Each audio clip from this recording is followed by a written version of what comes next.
Okay. So, andito ka ngayon. Clinic mo tong video na to. Then, congrats. Isa kang IT. International na tamad. So, tulad nga ng sabi ni Mama, tamad ako. I am so lazy and bored always. Wala akong magawa. So now, let's do an experiment. Na-click mo tong video to, so alam mo na yung title. By the end of this video, malalaman natin kung magiging productive ka ba buong araw o mas magiging tamad ka pa. So, tulad nga ng sabi nila, tamad ako. But excuse me, hindi naman ako tamad. Liar! Alam mo yung feeling na pagod ka kahit walang ginagawa. Excuse me, nakakapagod kaya mag-isip buong araw. Lalo na kung anong kakainin mo bukas. We have this Pinoy logic. Inutusan ka ng mama mo. Sasabihin mo, mamaya na. And mamaya na is equals to bukas na. And bukas na is equals to bukas pa at bukas pa at bukas pa at bukas pa at bukas pa hanggang nakalimutan mo na. Kaya, ito ang rason kung wala kang direction sa buhay. Alam mo na yung feeling na nag-aaral ka, studying, kasi estudyante ka. Tapos bigla na lang nasa side ka na ng TikTok na nakikita mo yung may nagluluto ng adobo sa Plants vs. Zombie. And then, your study time, bigla na lang naging TikTok time. Tapos yung TikTok time, nagiging ML time. Tapos yung ML time, nagiging code time. Code. Tapos pagkatapos ng lahat, boom! Pagod ka na. Yes, I don't blame you. Sure ko meron din kayong mga instances sa buhay niyo kung saan gusto niyo maging productive. Uy, gising ka na. Let's be productive naman. Gising ka na. Okay. Oh, pero kain ka muna. Kain. Oh, pero mag-cellphone ka muna. Mag-cellphone muna. Huwag na lang, matulog ka na lang ulit.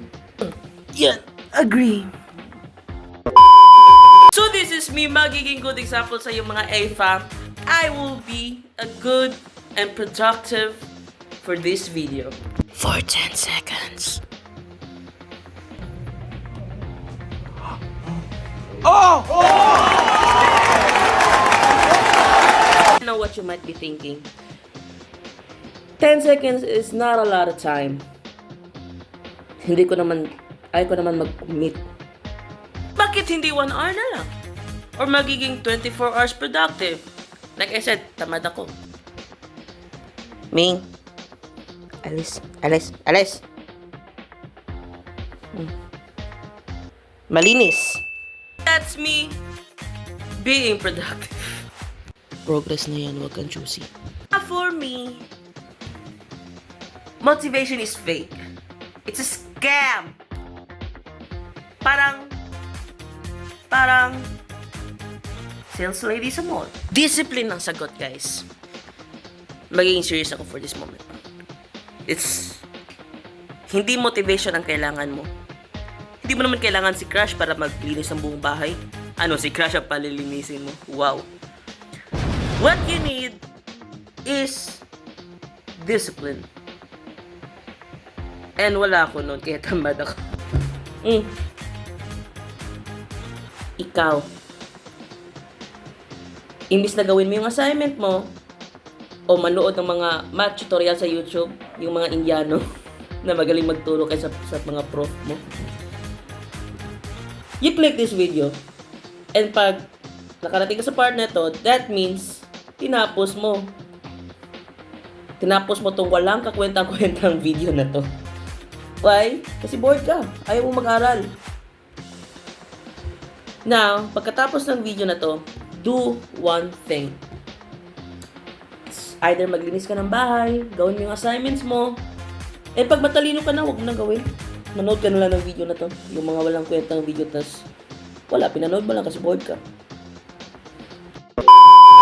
One thing at a time. Huwag mo sabihin mamaya na. Because mamaya na is equals to bukas na. In bukas na is equals to bukas pa. In bukas pa is equals to bukas pa until never mo nang magagawa. Now, AFAM, be productive. That is all, AFAM. Like this video if tamad ka, and subscribe if tamad ka pero may pangarap ka sa buhay.